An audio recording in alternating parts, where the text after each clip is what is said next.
so excited for this, guys. Stick around because we have an incredible guest today.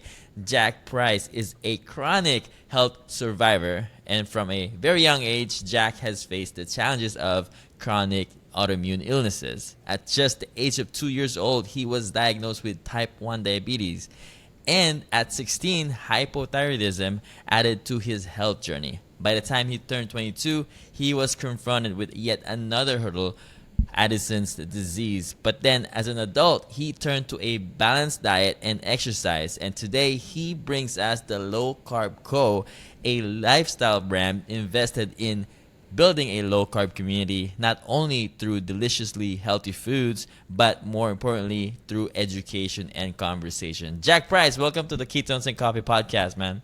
Thanks, Lorenz. It's good to be here. Jack, man, it's an honor, man, to have you on, brother, because Jack and I actually met at the very first Ontario Keto Fest back in July. And Jack, when you told me your story, brother, I had to have you on, man. And we finally made it happen, brother. Cheers. And I'm so grateful for you because you've agreed to share your story. So, Yeah. So Jack, No. why don't we start with the early years, brother? Because getting diagnosed with type 1 diabetes and at such an early age, that's probably all you knew. And looking back now, how did that impacted your life and your family's life? Sure. So, being diagnosed as a type 1 when I was just a baby was, I can only imagine it was a challenge. I didn't know myself as a young kid, but I do remember giving myself my first shot when I was 6 years old, standing over my bed, and my mother was there and she was saying, "You got this, you got this." So, it was definitely daunting giving myself a shot at 6 years old, and it was definitely challenging. Like diabetes works in two ways.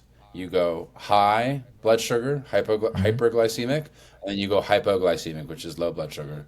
When your blood sugars go too high, the way I like to look at it is, the way I feel it is, it feels like I have felt ropes tied around my eyes and they're being pulled up. So my eyes are being lifted out of my head. It's excruciatingly uncomfortable. Ouch. I get really irritable. I get really frustrated. I get really upset with the world. And when your blood sugars go low, on the other hand, picture a car with no gas. If your car doesn't have any gas in it, it's not going to run. So not only do I stop running, but my hormones go totally out of whack and I get depressed. I get deflated, defeated. It's tough. Like I remember playing ball hockey on my street when I was in my teens, and I just would start to sweat and I would start to kind of like lose consciousness. It's easier. Well, yeah, it's interesting to explain. I've never actually had to explain the feeling, but yeah, I'm just kind of like there and I'm in and out, and then I hit a wall and I'm sitting on the floor crying, and everyone at that point had known me on my street and they were like, "Yeah, call his mom." So diabetes was really, I feel grateful that I had it at such a young age because I've only ever known life without it. Yeah, I was talking to another diabetic this morning who's 29, and she got diagnosed this year. She's 29. And we were talking about being teenagers, and her and I used to go and party at the same locations when we were like 18, 19, 20. And she was saying, we were just saying, we go there. And I was saying, oh, yeah, it was so tough. Like, I remember being out and drinking and partying, and it was 11 p.m. My blood sugars were out of whack, and I felt like shit. And can I swear? Yeah, of course. It was horrible. But I just kind of grinned and bared it. And I thought about her, and I said to her, "You're really lucky that you didn't have it as a teen." So it kind of goes both ways, because your teens are your most formative years. So to get diabetes and struggle through it in your teens, it kind of sets you on a path, a more challenging path. And she's 29 and she didn't have to deal with that. And I could tell in her face, she was like, "Yeah, I feel good about the fact that I'm being diagnosed now." Because I feel like when you're later in life, you grow into who you are. Like, in my opinion, your 20s, you're trying to discover yourself, you're still vulnerable. And then in your 30s, you're kind of like, "Okay, this is who I am. I'm comfortable in my own skin. I've gone through the trials of early adulthood, and you're just okay with it." And so for my friend Alex to get diagnosed at 29, it's like, okay, she's rolling into 30, she's figured it out, and this is this condition is a hindrance, but it's not. Yeah. It's different. So yeah, that was diabetes. Yeah, you have that unique perspective. It's interesting that you said that, because from such a young age, that's all you knew, right? First of all, and you have a chance, an opportunity to help people get through a tough time, really, when you think about it. Yeah. And do you feel that it's almost like an obligation for you to like step in and try to help people who gets diagnosed? Yeah, I do. Yeah, it's funny because like I really want to help others like me. Like I've been through, so I was diagnosed with type 1 when I was 2. I was diagnosed with hypothyroid at 15. I was diagnosed with Addison's at 20, 16, 22. It's 15 and 20. But anyways, I had a lot of issues growing up, and I couldn't for the life of me figure it out. I had a lot of mental health issues. Like I was very depressed. Did I consider taking my life more than once? Yeah, like I did. It's hard, but it's true. And I see other diabetics. I've cracked the code now. I'm 27. I eat low carb. It's been the biggest game changer for me. Whole, natural, nutrient dense. My blood sugars never fluctuate the way they used to when I was eating pasta and cookies and bread and all this stuff. Yeah, it's just brilliant too, because like we're in the time now where functional health medicine is accepting that, or is understanding that everyone stands to benefit from eating lower carb. It's not just a type 1 or a type 2, although type 2s and type 1s really do. Everyone stands to benefit from less glucose spikes, less insulin spikes. But yes, I figured it out when I was 27. I started eating low carb when I was 27. What? It took a long time, and it was a really tough road to What get does there. it mean for somebody to get diagnosed with hypothyroidism and Addison's disease, for people so that they can understand what it is and how to deal with that? Yeah, sure. So being hypothyroid is where your thyroid gland doesn't produce any hormone. So the thyroid gland is basically an activating gland. It sends out hormones messages in your body to get different parts of your body to activate so that it can function properly. It triggers cells and tissues and organs to function. So when you're hypo, you don't have enough thyroid hormone being secreted. And then there's also hyper, which I don't really understand, but it's your thyroid hormone is creating too much stimulant hormone. And then Addison's disease is where your body doesn't produce adrenaline, cortisol. And my body doesn't produce cortisol, which is another really big hormone. When I get sick with a cold, so I'm on steroid replacement hormones every day. If I don't take those steroid replacement hormones and I don't triple them when I'm sick, that sickness can wipe me out because my body can't fight stress. So I need those hormones. You talk to fight about stress. those steroids. Can you walk us through like a typical day for you, like in your life, like maybe before you found low carb lifestyle, and then later on we'll talk about low carb. But highlight how you balance your medication and all of that. What's your daily look like? My daily. So the thing is that with so many chronic health issues, my daily switches all the darn time, because I'm always trying to figure out used to. My daily used to always switch. I was never happy with where I was, and I was always trying to improve my day to day. So like for conversation's sake, I'd have a sandwich at 9 a.m. with 30 carbs and 2 pieces of bread, and I'd give myself enough insulin for it. And at 11 a.m., I'd test myself, and my blood sugars were too high, so I'd give myself more insulin. And then I would either not go out and move, and I would stay high, or I would go out and move and get physical activity, get the blood pumping, and my blood sugars would crash. Like, it's really hard as a diabetic to have control over your day-to-day. It used to be for me. I now intermittent fast. So 27, I started eating low carb. 29, I started intermittent fasting. So I've been intermittent fasting now for about a year and a half. And I don't eat until 1 in the afternoon. Yeah. When I do eat, it's low carb, protein and fat heavy, fiber heavy. And yeah, my days are pretty locked in Yeah. now. Like I'm working from, let's say, like 8:39 to 5 or 6 in the afternoon. I'll only start eating at 1 in the afternoon. I'll eat at 1. I'll eat at 4. I'll go to the gym at like 6. I'll eat dinner at 7. All pretty big meals, and those are my days Hmm. now. Gone are the days of Yeah. partying. Gone are the days of like taking advantage of my health, but also just like not caring. When I was young and in college, we smoked pot. Like we had fun, we experimented with things, and it was just kind of like a very laissez-faire lifestyle. And I've realized for me, like especially with all of my stuff going on, I thrive on consistency. I thrive on a schedule. Mm. So, yeah. I mean, as a kid in high school, I consider myself really fortunate because I had a mother that had the time to show up for me at Right. school. Like she'd send me off to school at I guess 8 or 8:30 in the morning. She'd come and give me insulin before lunch. She would she would give me insulin twice a day. I forget, like maybe a snack in the morning or a snack in the afternoon or lunch. And so I had my mom there all the time with me. But in school, I can only imagine I mean, to be honest with you, it's tough because when I had Addison's disease, I had a couple of seizures and I lost my memory a little bit. So I'm a bit shaky on my memory. But yeah, it was tough. Like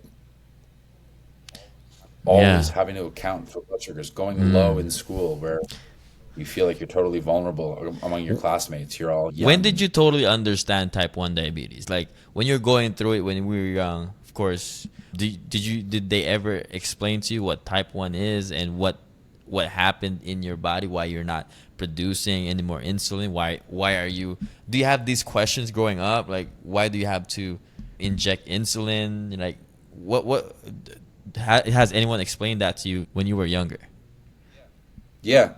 I don't know when I realized it, but yeah, it's basically your pancreas Mm-hmm. doesn't work. So you have to give yourself insulin, which your body Mm-hmm. secretes when you eat carbohydrates. So your body, your brain, it's magic. Like I say to anyone who's not a diabetic, the way your body works is magical. I don't get it. It's mystical and I love it for you. But yeah, no, my body just doesn't produce insulin, and so I have to give myself insulin to Mm-hmm. replace synthetic Yeah. insulin, to replace the insulin that you make. The thing is that there's a synergy to your insulin. Like you have glucagon, you can give yourself a shot of glucose if you're playing sports. Like for me, it's if I go on a walk and I'm on synthetic insulin and I'm stressed, my blood sugars might stay higher. But if I'm not stressed and I go for a walk and I've got synthetic insulin on board, it might bring them lower. Um, Mm. just the amount of different changes. Like if I'm going to get up in front of a crowd and speak, that adrenaline pumping through my blood will cause my blood sugars to go up. So I have to give myself insulin for that. Whereas your body just kind of regulates that on Oh, its own. There are so many, all of life's complexities require insulin. damn. And So, yeah. you have this down. You could be a coach here, my brother. Like you could be somebody's coach because this is life and death we're talking about, right? You can't make a Yeah. mistake. You really have to be Yeah. a responsible individual to be able to manage all of this, right? Is that Yeah. accurate? The thing is, I want to say this is that I'm not perfect and I have highs Mm-hmm. and lows and I still do get depressed. Like I still get down in the Mm-hmm. dumps when I'm not in Yeah. control. And it happens. Like we're Mm-hmm. not perfect. Yeah, no, absolutely. Hard. Mm-hmm. But yes, I know. And so that's where going back to wanting to help Mm-hmm. people. Like I'm 30. I figured out low carb when I was 27. There was a light bulb Mm-hmm. moment for me. It was like, okay, I figured this out for Mm-hmm. myself. I don't want young Johnny or young Gina to wait Mm-hmm. 25 years To to figure it understand. out. I want to be able to Yeah. help people, which is why I started the Low Yeah. Carb Co. And it's also so like a dream come true for me would be to become like a peer-to-peer mentor at a hospital Mm.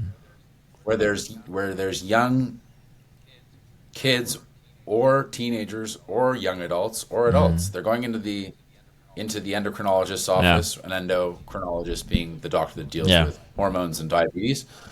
And the doctor says, okay, here is your insulin, here is your blood glucose monitor, this is your ratio for Yeah. every gram of carbohydrate that you eat. You have to give yourself this much insulin.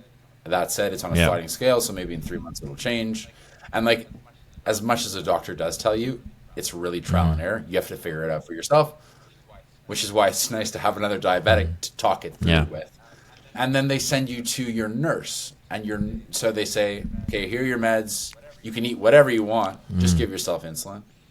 Yeah. And then Yeah, and then they explain see- that. Sorry, explain that. And because a lot of type 1 diabetics gain a lot of weight starting their when they start injecting insulin. Why does that happen? So I don't actually know. That's a good question, and that's for Yeah. someone else who's Yeah. knows that. But no, I don't know why. I've always been pretty thin, Yeah. and I don't. You never gain weight don't know. when type 1. When no. No, because if anything, if the way I see it is, if your blood sugars are too high, you're in ketoacidosis, Yeah, diabetic ketoacidosis, and that actually makes you burn fat. Mm. So I don't really understand Yeah. that, but I mean, Yeah. it could very well be just that your food. I'm going on a whim, and this is Food not choices. science. It's just my thoughts. But if you're eating the wrong Right. kinds of foods, that will make you Right. gain weight. You don't necessarily want to eat because my nurse, when I was a young kid, my nurse said you can have whatever you want to eat. No way. Just give yourself insulin. Yeah, because she didn't want to make me feel like I was any different than anyone else. Okay, I get that, but I think that's the wrong message to say to somebody that I know, I couldn't agree more. because you could mess up your insulin one day, and because there was this conversation I heard from somebody said this online and said there was two couples that one the guy was diabetic, and I guess the wife asked, I guess the guy asked, hey, can I have this cake? And the woman said, do you have your insulin with you? Right? Yeah, And I mean, that alone makes it okay to eat those things. But the fact is that when you inject insulin, right, and you eat and you eat that cake, let's say, your blood sugar goes up. That glucose will have to go somewhere, right? And insulin is that hormone that tells your cells, hey, let's store all of this glucose, right? And it stores it into your fat cells, right? I think that's the wrong conversation to have. I think education. Yeah, I agree. Starting with education, why it happens, what happens when you eat certain foods that the sugars, the corn syrups, and all of that, carbohydrates. What happens in your body, and what's type 1 diabetes? Like, some people would mix up diabetes, type 1 and type 2. They don't know the difference, and just starting there, that baseline, and just teaching a lot. Because my dad's type 2 diabetic, and he says it's genetic. It's not true. Like, he may have. I'm glad we can He may agree. have a shorter magazine. That lifestyle is still the trigger for type 2 diabetes. Yeah. But for type 1, Yeah. that's totally different, because you're not producing insulin. Your pancreas is producing insulin. Yeah. You're on the Yeah. right track, brother. The way I see it is insulin is like a salesman to your cell, to your muscle cell. And so, I don't. That's right. Yeah. And so it knocks on the door if the muscle's like, actually, I don't need you right now. Thank you very much. The insulin's going to go and find somewhere else. It's the transporter of the carbohydrate, of energy to your muscles. And if your muscles are full, then the insulin's going to go find somewhere else to park itself. So, you can get and I can eat all the candy in the world and all the chips and all the cake that I want. But will that increase the inflammation in my body and lead to potential cancer growth and lead to all of these other issues? Yeah, 100%. Like, that's the thing. You can't eat anything you want. they did a good job with you, brother, though, because you're on the right path. You're healthy. You're not making any excuse. You're not making an excuse that you have all of these conditions. You can have whatever you want, but you're not mad with the world now, right? You've all figured it out at such a young age still, right? You're 29 and you're helping a lot of people, and that's the right path to go, right? And like I said, Yeah, I cheers. found keto I had a major depression, panic attacks, Okay. right?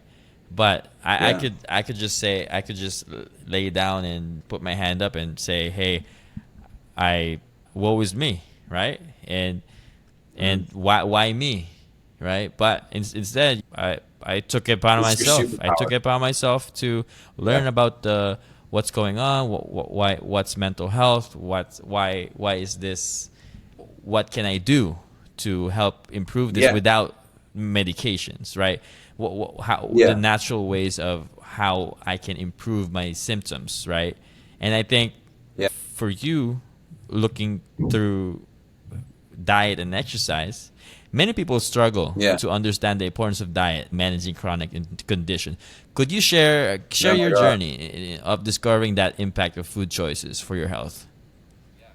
Yeah. So, yeah, it's something that a lot of people, like I was saying before, it took me a long time to get to where I am. It took me a lot of mental health hurdles to jump over and a lot of rock bottoms to finally, at 27, I was on my knees and I met this person who came into my life at just the right time, and they are, and will always be such a big blessing. They got me on keto. Now, keto for me as a type 1 diabetic is impossible. Like being in ketosis all the time, because as a diabetic who's active, and with my insulin being a question mark, I never know, or it's not that I never know, but if my blood sugars run too low, I have to have carbs. You understand what I'm saying? Yeah. As a type 1, it's really hard to be, like, you can't be keto, because if I have carbs to correct a low blood sugar to make me Yeah. alive, then I have to break that keto.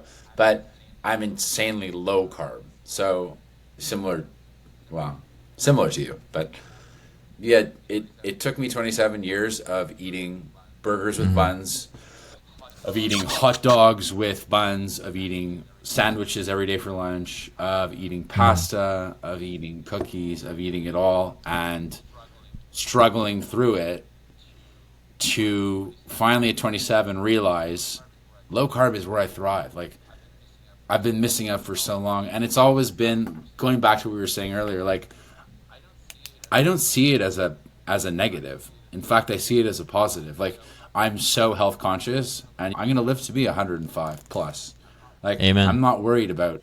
Yeah, cheers, bro. Like, I have all these chronic health issues, but I will live to be very old, and I will live to be with it until Yeah. I'm not just gonna live. I'm gonna be healthy. So it's a blessing in disguise. Man, you're a That's what I warrior, like to brother. say. Like looking at cheers. what you've been through, and you at 29, you find yourself helping people. You turn it Yeah. around at 27, and it's like you found something that works, and you have that obligation. It feels that way the way you talk about it. It's an obligation for you to help these people, like young people who gets diagnosed, man. Like, it's hard for somebody to go through it. It's hard for a family to go through it, Oh my God. let alone that Yeah. person, I was on right? call- That individual. Sorry. Say Yeah, that again? let alone that individual going through it. It's hard for somebody. Yeah. It's hard for me to see somebody get diagnosed with it. Yeah. I can't imagine, like, for that person. Yeah. And so that's a big thing, is community, like physical health and mental Yeah. health. Like, if you don't have a community of people to talk Yeah. with about what you're going through, it's really challenging. And to be honest with you, I never did. Like, it's only ever since I started the Low Carb Co, and I was like, okay, this is what my life is now. My life is helping myself and helping you and helping anyone that stands to benefit. I really dove into the diabetic community. Like, there's this group called I Challenge Diabetes. It's created by a guy named Chris Jarvis, and he was an Olympic rower for Team Canada. After he finished with the Olympics, he started this community where it's a not-for-profit, and diabetics get together and they go on hikes and they go on bikes and they go on walks, and Sky's the limit. yeah, the sky's the limit in terms of helping Yeah. people. Like, I just think back to my worst moments, and I think to myself, I never want another diabetic to have to go through that. Yeah. Granted, they will, but like, if they can have someone to call on and be like, look, I'm in a really bad place right now. Can we get together? It's not even that. What I'm realizing is is that if you leave the ball in someone else's court and you say, hey, I'm here for you whenever you need me, It's huge. the odds of them reaching out actually isn't that high because they're not in a good place. You have to actually put it on yourself to say, hey, let's get together next week. We have a call, an hour-long call. Don't miss it. Or it's obviously better in person, but Yeah, and Just sometimes it's just nice to like hear that, right? It's nice that you're not alone in this journey, right? That's huge. Yeah, that someone And cares. because sometimes you Yeah. feel like, hey, it's just me that's going through this. Why me? You isolate yourself, but you hear somebody that's you. If I see you, Jack, thriving, and you had the same condition, and I see you thriving, that's hope for me. Like hope is a huge thing. Like give somebody hope, they're gonna thrive because seeing you thriving, you're not closing the community. Yeah, I'm not you're alone not in alone. this. I love it. And there were a lot of years where I was alone in it, and I was, resorting to substances to try and make myself feel better. And then it's like, actually, there's a better way. Yeah. No, I can imagine. I can imagine, man. It's clear that you've not just survived, but I said thrived despite of the health challenge, man. It's a great Can word. Can you share any specific strategies or mindset? Right, mindset is huge in this because you could be so down on yourself and not know what to do, even though like you always ask that why me, right? Because you see a lot of people, kids around you having normal lives. What has helped you maintain that positive outlook, man? I know like the past couple of years has been really great for you. What kept you continue on, brother? What helps me thrive with all of my chronic issues would be the community that I feel really grateful to have. I have a girlfriend who is incredibly supportive of me, and there are times where I feel horrible and I'm like, I don't want to get up, and she's there to kind of say, okay, poke the bear, get up, get about your day. I've got my mother who's always been there for me. I feel really lucky to have, I look at my life and I think to myself, God, I really hit the jackpot with a girlfriend and a mom and dad and brothers, but community has been huge. Like, I can't stress it enough. And it's hard because when you're in the pits, you don't think about it. But when you're on top, you're like, okay, this is what we need. But then you feel depressed and bad, and you're just like, just take it all away. Yeah. So what do I do to thrive? I intermittent fast. So I'm not in a state of ketosis, but like I do burn fat. I eat. Yeah. You're pretty fit. I burn fat. Thanks. Yeah. No, like I'm not in ketosis 24/7, but I do 16 and 8. Like 16 and 8, 18 and 6. So 16 to 18 hours no food, and then 6 to 8 hours with food. So I guess that is ketosis. That really helps me thrive as a diabetic because when I'm fasting, I have total control over my blood sugars. I have a baseline insulin that I give myself. Like there's 2 different types of insulins that I use as a type 1. I have one that lasts over a 24-hour cycle, and then I have a short acting when I eat. The short acting I think lasts 3 to 4 hours. When I'm fasting, I don't have to worry about my blood sugars. As long as I know I've got my baseline in, like I can do sports and not have to. I just don't get it, but I wish I did. I play sports and I don't need to give myself insulin. Like my body is okay without insulin, without glucose, should I say? Yeah. Sorry, not insulin. On that note, though, how would you compare now that you're doing that keto cycling and intermittent fasting? Yeah. Like, how would you compare yourself those days to before? Like, yeah. Oh my God. Night and day. Night and day. It's so much better. Yeah. Fasting and keto cycling has been A++ in terms of my mental health, in terms of my physical health, smile on my face, skin health, like you name it. But I also, 16, 18 off, and then 8 and 6 on in terms of fasting food. When I am eating, it's like meats and vegetables. Like I try and fill my plate with I don't always do it. Sometimes I just eat meat and sometimes I just eat veg. But I try and do like a quarter of my plate meat and then, or a quarter, 4/10 I make meat and then 6/10 I make veg. I've discovered nutritional yeast. I'm not big on artificial sweeteners. I'm just not sure what the deal is Yeah. with them. Like a lot of people say they're poison to your Mm. gut, and I'm learning that your gut connects Mm. to your Right. brain Yeah. and connects to your vagus nerve is like a Yeah. huge, Brain axis, they call yeah, it. predicator. It's the Sorry? gut brain axis, they call it. Yeah. Yeah, yeah. So I try not to throw Yeah. any Whole artificial sweeteners Foods. into myself. Yeah, whole foods, whole Mm. natural. And yeah, Yeah, man. Like, that's it, really. yeah, you figured it out, brother. And you said like it's night and day. And then if here's my question: what did they say when your doctor or your parents or your family? What did they say when you decided to go? Okay, I want to go keto or low carb. I'm gonna go intermittent fast. I mean, that could be a hindrance for a lot of people who wants to go natural. Or did your naturopathic doctor agree Yeah. to you going that route? Yeah. So in the world of functional medicine and those who are trying to live a functional, healthy life until they're Yeah. 100 plus, like that seems to be the recurring message is I eat low Mm. carb. Like I eat selectively, I eat carbs, but I eat Hmm. low carb. My doctor, I see a naturopath. I'm grateful to have a naturopath on my team. He was really big on whole Hmm. natural. I was really big on low carb. My endocrinologist and my parents didn't Mm. understand it. And well, it's not that my endocrinologist didn't understand it. I just think he's so in line with what the Yeah. system has to offer that he doesn't I f- really, yeah, you I know, find that with older generations of doctors, though. Yeah.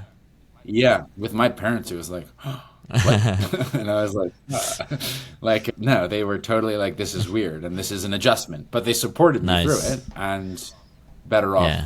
Yeah. now. Yeah. Well, not Yeah. all doctors will be supportive of it. I mean, I can attest to that because my dad's Yeah. totally different, type 2 diabetes, but when we approached them about it, I mean, they are against it. Not all doctors would be for it, obviously, but that's why it can be a hindrance for a lot of people who wants to transition. But it's great Yeah. that you have that very supportive environment with your family, your endocrinologist, naturopathic doctor. Yeah. I mean, yeah, Yeah. if you're from Toronto and the listener, if you're from Toronto and you're looking for a doctor, I mean, we can probably uh, promote your doctor because not, it's hard to find those Yeah, for doctors. sure. Yeah. My doctor is Adam Dempster. He's in Yeah. Yorkville and he's an awesome Yeah. dude.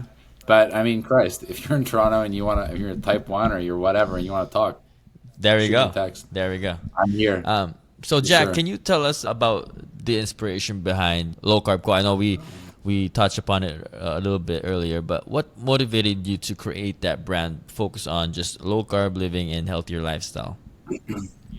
Yeah, sure. So what is it that prompted me to start the Low Carb Co? So I was working when I was 27 and a half in the world of Mm-hmm. commodities trading. So I had a good job and I was not happy, but like complacent, should we say. And I had met this girl, Steph, who had gotten me into keto. And we were in our apartment one day, and I was sitting on the couch looking at the ceiling, thinking to myself, there's got to be more to life than working the job that I don't love, but it's good. And so, rewind like a couple of months, we had started. Have you ever heard of Oshi Glows, the cookbook? No. Okay, so there's this cookbook created by two mums, I think in Toronto, I don't remember, but they had put forth this cookbook, Oshi Glows, really healthy food, and there's a 5 seed cracker in the cookbook. And Steph and I had started making these in our kitchen, and they were great for me because they were a great replacement for bread in the morning with Mm-hmm. eggs. Like I have like 4 eggs in the morning, and I have seed crackers instead of toast now. And like crackers, when you're gonna like dip a Ritz or like whatever kind of cracker you're gonna dip, like Mary's, you name it, they all have carbs. Like Mary's has rice flour and quinoa flour. Like it might look healthy and it might look like there's a lot of Mm-hmm. seeds, but sorry to break it to you, but there Yeah. isn't. And so I started using it for everything. I started like using these crackers as Tostitos chips for like a nachos. Anyways, they're very versatile. So I started making these. Steph challenges me one day. Fast forward to when we were in the condo, and I'm looking up at the ceiling thinking, there's got to be more to life. She says, challenge for you. Bring these crackers to market that we're making at home, because they weren't in the market. Or so we thought. So I thought. So I started doing some market research. I found Eve's crackers. Eve's. Incredibly grateful for Eve's and her team. What you're doing is amazing. Keep doing it. And then I found some other companies too. But in the low carb space, there weren't that many. And I was thinking, okay, like Eve's is there, and that's great. And it's just a question of, I want to make a brand that advocates for better health. And if Eve's is already there, she's my competition, but like she's my partner. You know what I mean? Like, it's not about competition, really. It is, obviously, to make money, you have to be competitive. But no, it's really just about another healthy brand coming out there, giving more people more choices for healthy food. So I started building a brand to bring these seed crackers to market. And I came across, so I was pigeonholing myself. In the beginning, I was starting with Keto Cracker Co. or like Low Carb Cracker Co. or Seed Cracker Co. And so going on Google, doing market research, the light bulb went off for me. I saw the Low Carb Co. And I was like, this, like when I walk into a grocery store, I was thinking cracker in the moment. But then I was like, when I walk into a grocery store, what do I want? I want everything low carb.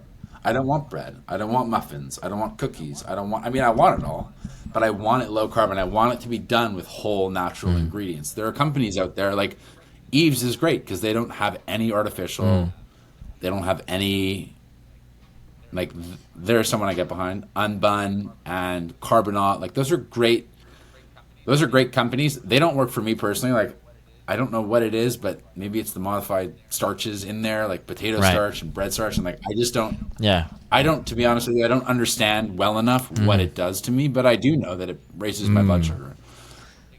So I'm thinking, is there a whole natural way to make every single consumer packaged goods product known to man? Is there a way? So I'm just starting this adventure now, but so Low Carb Co. on that I found on Google was founded by two young mums in Australia who were trying to make a healthy snack for them and for their friends. I reached out to them, and we're actually working together now. Like, I'm really the brand. They've got, like I said, they have young kids. They're young mums. They've got a lot on their plate, so they're kind of taking a step back from it. They're hanging out in Australia, but really it's me who's driving this forward now. So we currently have one product. It's a 5-seed cracker bound by psyllium husk, and then it's the flavor, and then konjac noodles, or a whole natural way to make a bread, or a whole natural way to make a muffin, or a whole natural way to make cookies, you name it. Like, I love it because you're making it for yourself too, right? Well, that's the thing. When I walk into a grocery store, what do I want? That's what I want. And if you stand to benefit too, great, you can benefit too. It's really, exactly. From a place of, I need this. Right? Exactly. Like, you're making it for yourself. You're making a food, right? A cracker that's okay to consume for a type 1 diabetic, right? I'm not throw shades at other companies, but they will stamp keto on anything, right? Just to make a sale. And for you, man, your story and the way you create your cracker is made for you. You're just bringing it to market for people. That's great, brother. I mean, when I started the ketogenic diet, snacks are the biggest thing. Like, what snacks can I have that are clean, right? Yeah, you're right. Yeah. When did you start keto? About 3 years ago.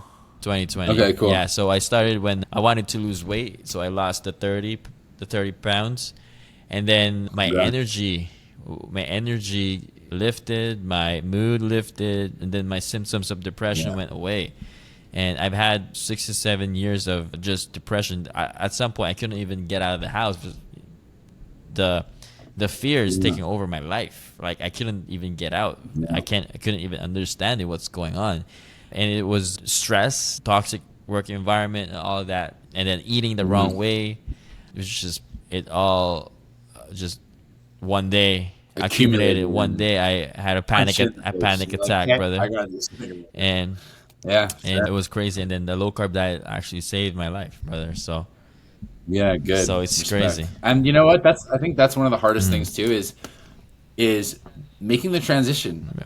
It's not fun. Like by no means like, okay, I'm going full on low carb keto. Like this is going to be a cakewalk. No, it's not. It hurts. Like most things in life. No pain, no gain. I love that. You know I what love I mean? that. If it's a cakewalk, and you gotta pick. easy, like, you gotta pick what you want, right? You gotta pick. Hey, do I want to live comfortably, or can I eat this and feel like shit? Like you want to feel like shit? Okay, you can continue on eating this. It's you're gonna eat the same way. You're gonna stay on the same lifestyle, same diet. And then you're gonna have these ups and downs, or you can eliminate some of the bad stuff and live happy, live for us, some of us, semi-normal, right? And have the life and live through 105, right? Why not? You know? Yeah. Agree. How long did it take you, would you say, to adjust into a keto lifestyle? Man, like totally adjust. I would say, like for when I say, hey, I can't have that too. I don't want that. Is that because for a long time I always for a long time. That's a good way to look at it. For a long time, I say, "Hey, I can't have these foods, man. I can't have these foods." But after a while, when I would go off plan, like when I go on quote unquote cheat meals, right? I would. The depression comes back with a vengeance, and so that's a great reminder to me. Hey, this is why I'm on the ketogenic diet, is so that I don't feel that way anymore. And then after a year or so, from I can't have that, switch my mindset to I don't want that. I don't want that anymore. I don't want that feeling anymore. I don't want the depressive feeling anymore. I can live a life without it because I feel so free, right? That freedom that it gives me. So that's after a year or two. And I think it's tough. Like I think it's really difficult because there are days where I'm sitting at a dinner table with friends and we're having kids. There's days where I'm like, okay, you know what? And that doesn't go away. That won't go away. I'm going to indulge. And then, like it's tough because I'll have cake that, or whatever it is, but let's just call it cake that evening. I'll wake up the next morning and I'll feel like hungover. I'll be like, oh, why don't I? It's hard in the moment to say I did it in the moment because it felt right. Like you feel great in the moment, you sleep, you wake up the next day, you're like, God, I feel like shit. Why did I do that? But it's like, where's the balance? But there are also days where I'll sit there and I'll think to myself, I don't need that. Like, I don't need what, like, everyone's like, oh my God, cake. And I'm like, no, like, I'm good. I'll save the inflammation, and the mental anguish of cake. So I've interviewed a gentleman named Chris Irvin, and this is how he explains it to people, right? Whenever people will come up to him and say, "Hey, why can't you just have this?" And he says, "I can choose to have it, right? But I don't choose to have it today. You know what I mean? Like I can have those things, right? But I choose not to. I don't want to. I choose not to. It's not that I can't have it. Of course I can have it. People see it as a limiting factor, but it's like this is actually what gets you to like 110, like on a scale from 0 to 100. Like you go to 110 and you're not consuming. It's like why wouldn't you? Like, I mean, I'm known across the board to be the keto guy, right? In my families and friends, and I've had this year of just people making fun of me, right? Fair enough. And that went away. I mean.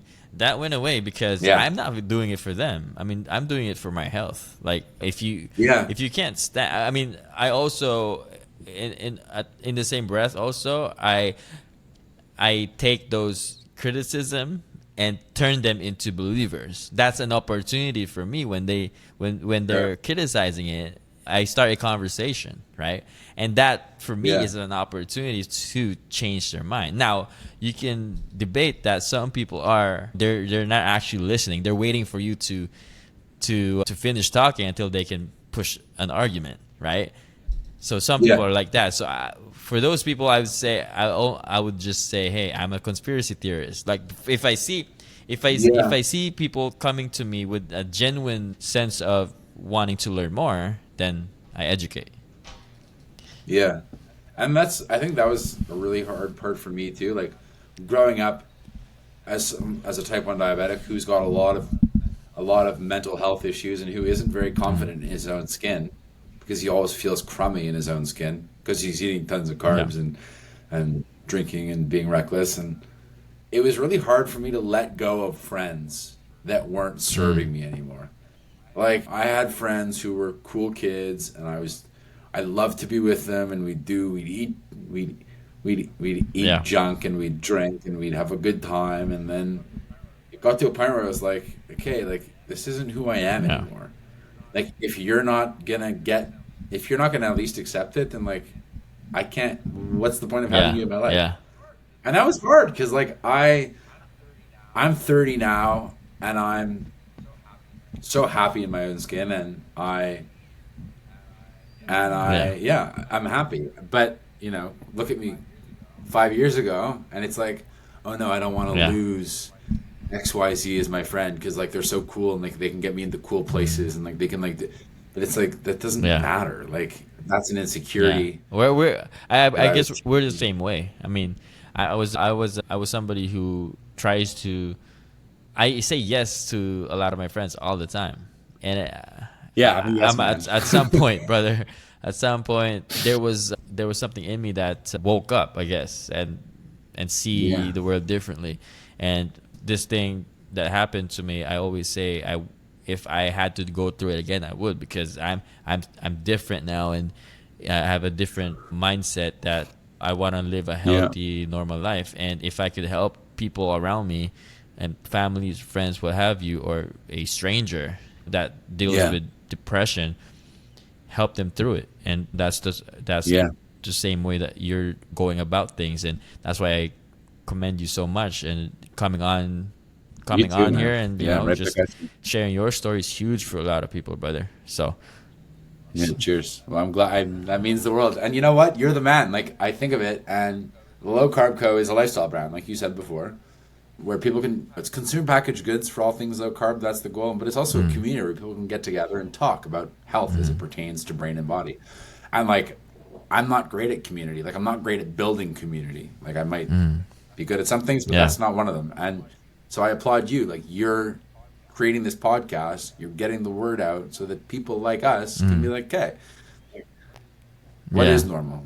We are who we are. And but I bet if I ask you about how did you get about things and how are you thriving, man, you have a lot to say. You have a lot to teach these people. And you have a lot to share in terms of helping people transition, right? Helping them live a full life, right? You don't have to be so like what happened before your transition, right? You can live a normal life, right? And that's why I love your message here, brother. You just need to get exposed. I can talk to you all day, brother, but where can people find you? So you can find me at lowcarbco.ca. That's my website. I'm on Instagram at the Low Carb Co. Albeit I'm not very good at socials. So like, if you want to message me or find me there, you can. Or if you want to text me straight up, my number is 647-981-9793. There we go, guys. I'll link everything down below so you guys can check out and follow Jack. And if you want to learn more about his story, go to his website. It's down below so you guys can check that out. Jack, thank you so much for coming on, brother. Thank you, bro. Good to see you too, brother. All right. Peace.